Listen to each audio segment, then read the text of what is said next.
Bonjour chers internautes, aujourd'hui nous allons nous entretenir au sujet des petits chiens des évangiles vaincus par la grande foi de la Cananéenne.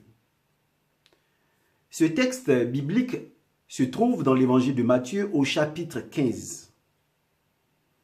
Dans ce chapitre, Jésus venait à peine de discuter avec les pharisiens au sujet de la notion du pur et de l'impur. Et il leur dit ceci: ce n'est pas ce qui entre en l'homme qui le rend impur, mais c'est ce qui sort de l'homme. Et il dit à ses disciples que tout plant que son Père Céleste n'a pas planté sera arraché. Parce que les pharisiens se plaignaient du fait que ses disciples ne lavaient pas leurs mains avant de manger. Et leur attitude violait la tradition.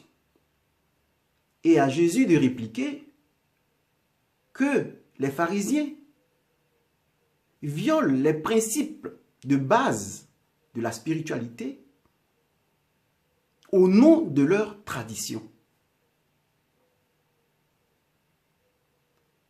Et il dit à ses apôtres que ces derniers sont des aveugles qui guident des aveugles.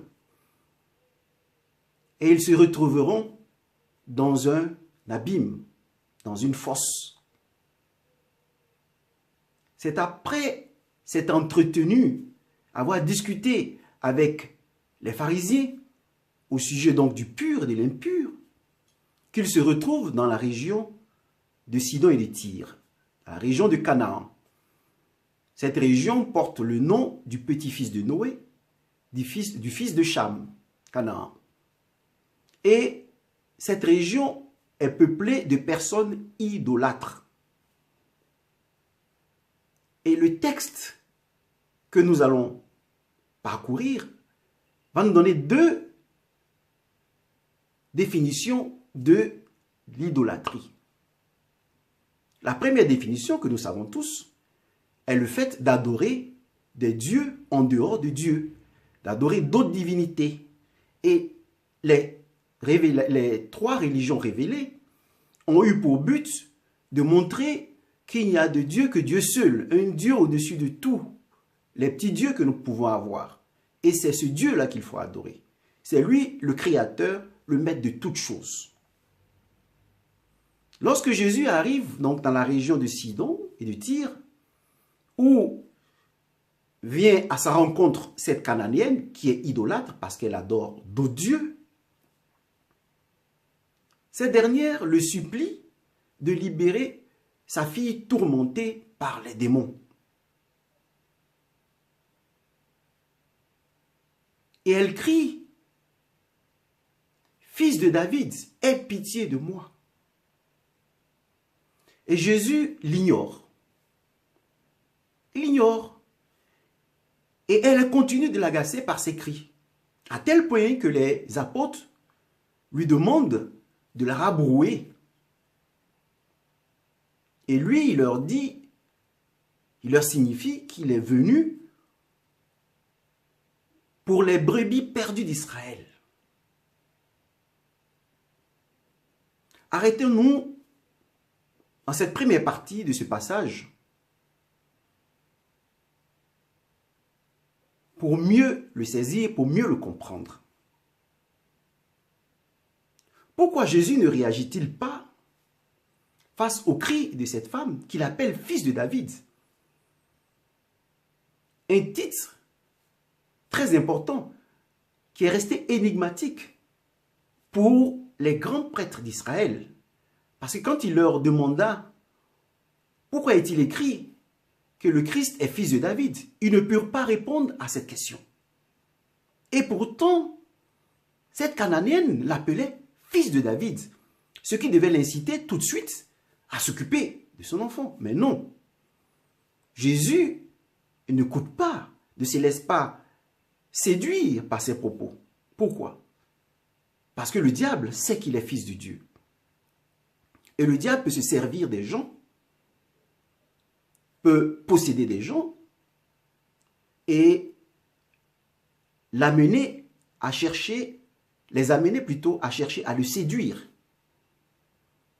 Combien de guides spirituels, combien d'exorcistes se trouvent séduits par des personnes qui viennent les narguer en chantant leurs louanges, en disant qu'ils sont de grands exorcistes, de grands prêtres, pour leur tendre des pièges et les amener à faire leur volonté et non la volonté de Dieu. Parce que la volonté de Dieu n'est pas d'accomplir des miracles nuit et jour. La volonté de Dieu est de sauver les âmes. Donc il ne s'agit pas de voir un idolâtre scientifique. J'appelle idolâtre scientifique celui qui croit en la science et non dans le Dieu unique. Un idolâtre économique, celui qui croit en la puissance de l'argent et non dans le Dieu unique. Un idolâtre tout court, celui qui croit en d'autres divinités autres que Dieu, qui, lorsque ces personnes sont tourmentées, lorsqu'elles sont taraudées par le doute, agressées par les démons que ces mêmes personnes adorent, ces derniers courent vers les prêtres, ces derniers courent vers les exorcistes pour se libérer. Mais quand ces personnes sont libérées, qu'est-ce qu'elles font? Elles retournent à leurs habitudes. Mais Dieu, les serviteurs de Dieu, ne sont pas là pour procurer le bien-être matériel aux hommes, mais pour d'abord les libérer.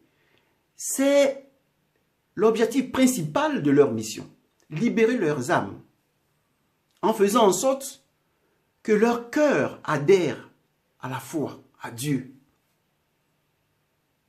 et non leur corps qui désire, qui s'enlise dans les biens matériels. Et donc Jésus n'écoute pas d'abord les propos de cet idolâtre qui crie « Aie pitié, fils de David ». Nous sommes dans une société où nous connaissons une culture, la culture de la séduction. À travers Internet, il suffit que quelqu'un vous targue, vous envoie des messages, vous êtes beau, vous êtes joli, je veux que vous soyez mon ami, et tac, nous adhérons à cela. Nous ne savons pas qu'est-ce que cette personne médite au fond d'elle-même. Si cette personne vient nous tirer les vers du nez, nous ne le savons pas. Si cette personne vient nous faire parler, nous ne le savons pas. Mais il suffit de nous séduire par des propos très intéressants qui nous touchent. Et puis, bon, nous sommes des amis. Jésus ne succombe pas à ce type de séduction. Jésus sait que le diable peut se servir de ces personnes pour chercher à le séduire. Alors, il ne répond pas. Voilà pourquoi il ne répond pas à cette dame qui crie vers lui en prononçant des termes pleins de sens sur le plan spirituel. Fils de David. Il ne répond pas. Et il dit plutôt à ses disciples qu'il est venu pour les brebis perdues d'Israël. Pourquoi? Parce que la parole de Dieu a été donnée à Abraham et à ses descendants, aux fils de la promesse, qui sont les Juifs.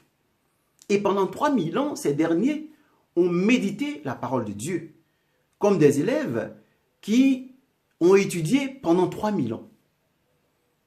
Et Jésus arrive pour leur examen de passage, pour qu'ils passent de la loi, de la doctrine fondée sur la loi, à la doctrine fondée sur la grâce et la vérité. Et voilà que ces derniers sont en plein examen. Et Jésus est celui-là qui est venu pour, comme on le dit dans l'Évangile, moissonner ce que Dieu a semé pendant des millénaires. Voilà pourquoi il est dit qu'il est venu d'abord pour les fils d'Israël. Ce n'est pas une offense que de le dire, que d'affirmer ce type de propos. Les peuples idolâtres n'ont pas reçu les enseignements que ces derniers ont reçus durant pratiquement 3000 ans. Et donc Jésus arrive pour leur examen de passage, pour moissonner ce que Dieu a semé en ces derniers. Voilà pourquoi il est dit, je suis venu vers les brebis perdues d'Israël. Dieu allume toujours une lampe afin qu'elle brille, qu'elle luise et qu'elle brûle, et qu'elle brûle, qu'elle luise pour éclairer les gens, comme Jean-Baptiste, précurseur de Jésus, a été allumé. Donc Dieu s'est choisi un peuple, le peuple de la promesse, qu'il a allumé afin que ce peuple éclaire le monde. Et donc il vient demander des comptes à ce peuple et non au peuple idolâtre. Donc ce n'est pas une offense que d'ignorer cette Cananéenne. Parce qu'elle n'est pas encore une personne spirituelle pour discuter avec lui de tout ce que le peuple d'Israël a reçu durant des millénaires. Mais le silence de Jésus n'amenuise pas cette volonté de la Cananéenne de secourir, de voir Jésus secourir sa fille. Et voilà que nous arrivons à cette partie très importante. Cette partie, cet entretien énigmatique entre Jésus et la Cananéenne. Elle insiste, arrive, se prosterne à ses pieds et lui dit, Seigneur, s'il te plaît, viens à mon secours, libère ma fille. Et à Jésus de lui dire, il n'est pas bon de prendre le pain des enfants et de le donner aux petits chiens. Qu'est-ce que le pain des enfants? Le pain des enfants signifie que tout homme, tout fils d'Adam et Ève, tout descendant d'Adam et Ève, a en lui, Dieu réserve à ces personnes, à ces descendants d'Adam et Ève, des talents. C'est ce qu'on appelle du pain. C'est ce qu'il appellera aussi le plan semé par son Père Céleste. Tout plan que mon Père Céleste n'a pas semé sera déraciné. Donc, Dieu réserve pour chacun des descendants d'Adam du pain. Et ce pain, sinon, ce grain semé, il ne peut fructifier que si ses enfants se tournent vers le Dieu unique et non vers toutes sortes de divinités. Mais que faisons-nous? Que font les peuples idolâtres? Vous avez une femme qui est stérile. Elle va trouver un marabout, elle va trouver un féticheur, elle veut un enfant. Et qu'est-ce qu'il sème en elle? Il ne sème pas un plan qui vient de Dieu. Il sème un plan qui vient du démon. Et donc, l'enfant qui va naître, puisqu'elle a allé adorer une divinité, la divinité dit que cet enfant lui appartient. Et donc, cette divinité utilise le sanctuaire de chair de cet enfant comme sa demeure, comme son palais, parce que cette femme est allée vers les marabouts, vers les féticheurs, vers des voyants, vers des prestidigitateurs pour obtenir un enfant. Et donc, ce sanctuaire devient le sanctuaire des divinités qu'elle adore. Si vous prenez votre enfant, même s'il est conçu de manière naturelle, biologique, et vous allez adorer des divinités, les divinités revendiquent ces sanctuaires de chair pour y demeurer, parce que les sanctuaires de chair sont pour eux des palais. Voilà pourquoi Jésus lui dit, ce n'est pas bon de prendre le pain des enfants et de le donner aux petits chiens. Les enfants appartiennent à Dieu. C'est Dieu le créateur. Ce ne sont pas ces divinités qui ont créé le monde. C'est Dieu le créateur. Donc, quand les enfants naissent, tournez-les vers Dieu. Ne les tournez pas vers des fétiches, vers des génies, vers des ruisseaux, vers des forêts sacrées. Non. Ces enfants appartiennent au Dieu unique. Et donc, il n'est pas bon de prendre le destin des enfants et de confier le destin des enfants aux démons qui finiront par les tourmenter. Il n'est pas bon de prendre le pain des enfants et de le donner aux petits chiens. Mais cela ne concerne pas que les peuples idolâtres.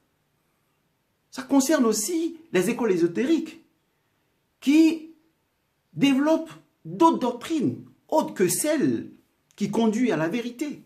Cela concerne aussi les scientifiques qui font des clonages et qui manipulent les gènes des individus de telle sorte que naissent des enfants déjà criminels parce qu'on a manipulé leurs gènes. Ces personnes n'appartiennent plus à Dieu. Ces personnes appartiennent aux démons. Ils sont criminels déjà dès le sein de leur mère. Il n'est pas bon de prendre le pain des enfants et de le donner aux petits chiens. Voilà ce que le Seigneur est en train de dire. L'homme qui naît, Dieu le connaît depuis le sein de sa mère. Dieu le connaît depuis les entrailles des ténèbres, bien avant la création. Il connaissait le nom de ces derniers. Et donc, c'est à ces personnes qu'il confie du pain, qu'il sème. C'est dans ces personnes qu'il sème du grain. Et voilà que cette femme va nous montrer que même si elle appartient à un peuple impur, un peuple idolâtre, elle n'est pas impure. Parce que ce qui sortira de sa bouche montre qu'elle est pure. Donc il faut cesser pour les chrétiens d'avoir un regard, disons, imbu de notre personnalité lorsque nous portons, disons, notre regard vers les peuples idolâtres. Nous nous croyons supérieurs parce que nous avons Dieu. Non. Non. Parce que cette Cananéenne, bien qu'elle appartienne à un peuple idolâtre, est une sainte au fond d'elle-même. Et voilà la seconde définition de l'idolâtrie. Nous passons à la seconde définition de l'idolâtrie. Des personnes peuvent appartenir à des peuples idolâtres et être pures au-dedans d'eux-mêmes. Parce que ce n'est pas ce qui entre en l'homme. Ce n'est pas la culture que ces personnes ont reçue qui les rend impures. Mais c'est la philosophie, la lumière de leurs yeux, la culture, l'éducation que ces personnes ont reçue, qui feront d'elles des personnes impures. Ce n'est pas ce qui entre en l'homme qui le rend impur, c'est ce qui sort de l'homme. Et voilà que vous pouvez appartenir à l'Église, appartenir à des confessions religieuses qui ont la vérité et vous pouvez être impur parce que ce qui sortira de vous sera impur.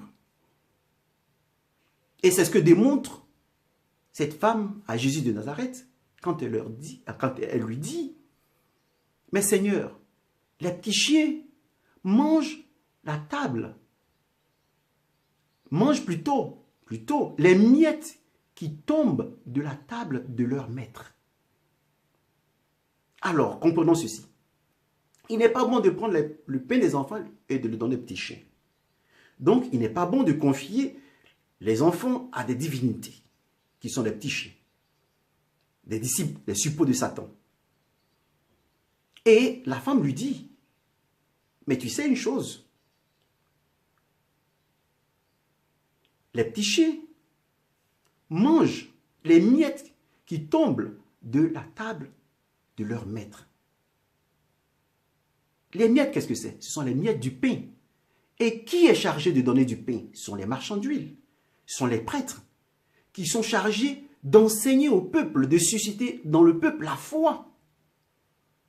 Mais qu'est-ce que ces gens font? Ces gens donnent des miettes. Et c'est ce que nous retrouvons dans la parabole de l'homme riche et du pauvre Lazare. Ce sont les petits chiens qui viennent le consoler. Lazare qui désire les miettes qui tombent, ardemment les miettes qui tombent de la table de l'homme riche. Et c'est les petits chiens qui viennent le consoler. Ici, elle dit, tes guides spirituels n'annoncent pas la parole de Dieu comme il se doit. Tes guides spirituels nous donnent des miettes. Et quand ces miettes arrivent dans nos cœurs, nous qui cherchons la vérité, même si nous appartenons à des peuples idolâtres, nous qui cherchons la vérité, voilà que ces personnes arrivent et tuent en nous la foi. Tes guides spirituels tuent en nous la foi. Mangent les miettes qui tombent de la table de leur maître. Leur comportement nous détruit, nous amène à renoncer au chemin qui conduit à la vérité. Mais ne t'en prends pas à moi, Seigneur. Il faut t'en prendre à tes guides spirituels, à ceux que tu as envoyés annoncer la bonne nouvelle. Et c'est ce que la Cananéenne, cette femme idolâtre, dit à Jésus. de manière très énigmatique. Elle lui dit, mais c'est toi, ne m'accuse pas. Je suis idolâtre parce que tes guides n'ont pas enseigné la parole comme il se doit. Moi, je désire la vérité. Je suis en quête de la vérité. Je sais que tu es fils de David. Je crois en toi. Voilà. Donc, que Jésus arrive à un déclic. Attends, je pensais que c'était le diable qui m'appelait fils de David, fils de Dieu, à travers cette dame. Mais non. Ça lui vient du cœur. Et elle tient des propos pleins de foi.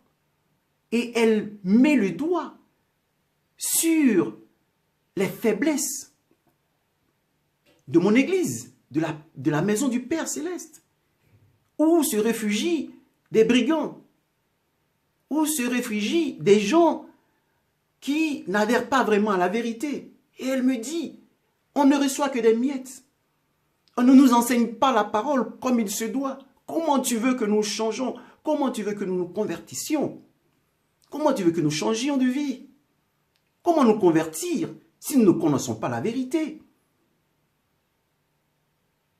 Et là, elle marque un point très important. Elle fait gaulle. Jésus est vaincu par une idolâtre. Il ne continue plus la discussion. Et il dit à cette femme, ta foi est grande. Ta foi est grande. Et au nom de ta foi, obtiens tout ce que tu veux. Et là encore, Jésus nous montre que même si ces grands prêtres, ces guides spirituels sont mauvais, il nous appartient à nous, les fidèles, à nous, laïcs, d'avoir la foi. Et Dieu passera par ces personnes, même si elles sont mauvaises, pour nous sauver. Et il ne dit pas, c'est moi qui te guéris, c'est moi qui libère ta fille. Il dit, ta foi libère ta fille. Et plus tard, dans le chapitre 22-23 de Matthieu, il dira,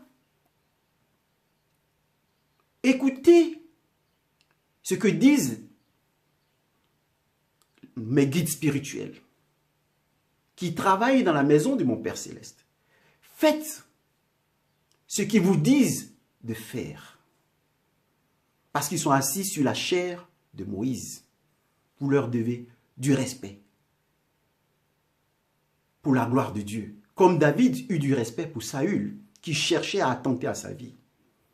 Il ne levait pas la main sur lui. Vous leur devez du respect. Mais ne faites pas ce qu'ils font. Ils disent et ils ne font pas. Ils lient de pesants fardeaux qu'ils déposent, qu'ils posent sur les épaules des gens, mais eux-mêmes n'observent pas ce qu'ils disent de faire. Et nous savons combien d'obstacles il y a dans l'Église, par exemple catholique,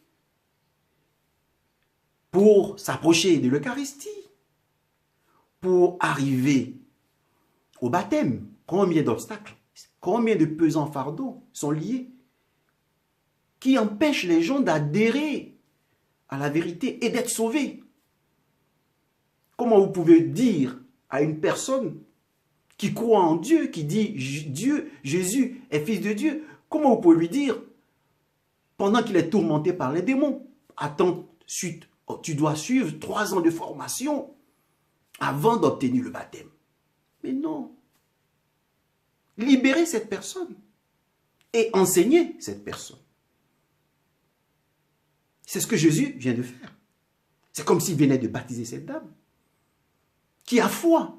Si une personne exprime sa foi, libérez cette personne, qu'elle adhère. Et comme ça, elle est libérée des tourments et peut aller vers Dieu. Comment demandez-vous à des couples? La femme est chrétienne, le monsieur est idolâtre. Arrivez au mariage, d'abord, ou baptisez-vous avant d'arriver au mariage. Mais les démons qui sont dans le mari idolâtre ou dans la femme idolâtre vont empêcher cette dame d'arriver au baptême. Ils la combattent. Pourquoi celle qui veut le baptême, vous ne lui donnez pas le baptême? Vous ne la libérez pas des démons pour qu'elle puisse aller à Dieu. Voilà des exemples de pesants fardeaux qui empêchent le peuple d'arriver à la vérité. Libérés, exorcisés, parce que ces personnes manifestent une foi, une grande foi. Et la cananéenne est un exemple pour tous. Sa foi a guéri sa fille. Donc, il nous appartient de comprendre que les idolâtres ne sont pas seulement ces personnes qui adorent d'autres divinités. Les idolâtres sont aussi ces personnes qui, bien qu'elles soient dans l'Église, ne font pas la volonté du Père et sont plutôt victimes de leurs propres démons, de leurs vices. Et ce sont ces petits chiens, ce sont ceux-là que la cananéenne appelle les petits chiens. Parce que nous, si nous sommes victimes de nos vices, nous avons des démons en nous. Donc les démons sont certes envoyés par les divinités, mais les démons sont aussi liés à nos propres vices. Si nous sommes dans l'église et que nous ne naissons pas de nouveau, si nous sommes chrétiens, croyants, musulmans et tout, et que nous ne nous convertissons pas, alors nous avons des démons en nous. Et ces démons empêchent la conversion de notre prochain. Que tous les fidèles, les religions révélées, le comprennent. Les démons ne sont pas seulement en dehors, mais sont au-dedans aussi de nous. Nos propres vices sont des portes ouvertes aux démons. Les divinités qui ont des démons les envoient vers nous si nous ne sommes pas convertis réellement. Donc les démons s'emparent de nous et mangent les miettes qui tombent de la table des guides spirituels. Et donc, la cananéenne nous montre comment vaincre les démons, au moyen de notre grande foi. Et Jésus nous dit de manière explicite que c'est notre foi qui nous sauve et non les guides spirituels. Qu'ils soient bons ou mauvais, Dieu se servira d'eux pour nous sauver. Allons à l'Eucharistie, allons aux messes, fréquentons les messes, ne regardons pas le prêtre, regardons la foi de l'Église, regardons la foi des apôtres et cultivons notre propre foi. C'est notre foi qui nous sauve. Et les rites sacrificiels, les rites sont sacrés et nous permettent d'être sanctifiés. Donc, ne nous attardons pas sur la pédophilie des prêtres, sur le mauvais comportement des guides spirituels. Ce n'est pas ce qui nous intéresse. Ce qui nous intéresse, c'est notre foi. Et c'est ce que Jésus nous fait comprendre à travers la cananéenne. C'est notre foi qui nous sauve. Merci et au prochain cours.